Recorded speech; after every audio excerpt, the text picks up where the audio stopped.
السلام علیکم و رحمت الله و برکاته.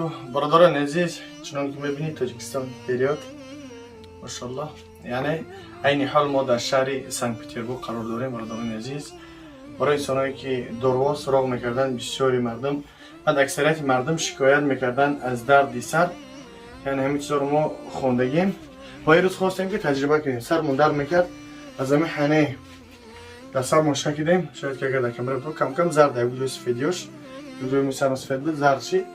خلاص که ممیتال ماشاءالله درد میکشه میگیره و بعضی انسان‌ها هستن که تا سرشون یکم خلطری نرک چرک میبره میخوره، همونها رو هم گم میکنه و هم ایخوریش میمونه و بعضی روز بدن انسان هم که درک از همین میشکیش. انشالله به قربی با عیده میتونی که با برای شکل دسته و پاتان. المهم که یعنی منفعتش به نهایت خوبه الحمدلله. یعنی چی کرده میشه، ریکامندات کرده میشه و همچنین بسیار دارو در ما وجود داره الحمدلله. عین حال قرآن عکس کردیم برای انسانایی که میخواهند از گفته های خدا آگاه شوند، یعنی ترجمه کرده با زبان تاجیکی. همگی یعنی 1000 روبل، ده 1000 روبل انشالله که میتونید که گفته خدا را یعنی معناش بفهمید.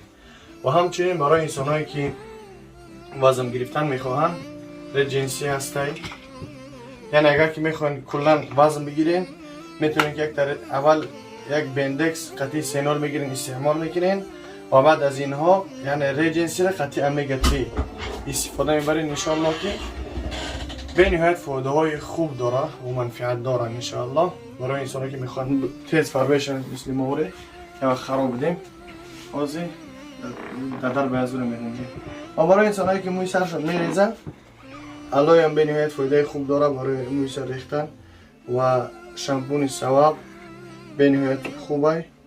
و برای انسانایی که میخوان موهاشون بریزونن سپری از عکس رفتیسه هم چیزا هستن 400 روبل. و همچنین برای فربشیدن سمیوان یکی از بهترین داروها هست الحمدلله، فایده های خوبی بسیار داره.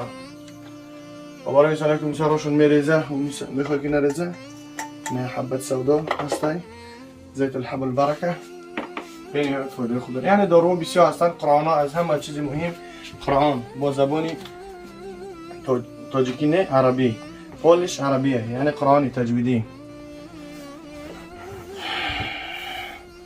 مهطعین مقنعی رؤوسهم لا يرتد الیهم طرفهم. خلاص گفت که خیلی نشتگه درجه با تجویدش خیلی تجوید خونده میشه، همش خوبه الحمدلله. فقط میتونه که رقم هایی که در روی اکران میبینین میتونه که زنگ بزنین مراجعت کنین. برادرها در خدمت هستن. اولیتسه گراخوه شهر سنت پترزبورگ، اولیتسه گراخوه 34 و همچنین رقم هایی که در روی اکران میبینین مترو لوبلینا و شهر یکترینبورگ. برادرها در خدمت هستن. در امان الله. السلام علیکم.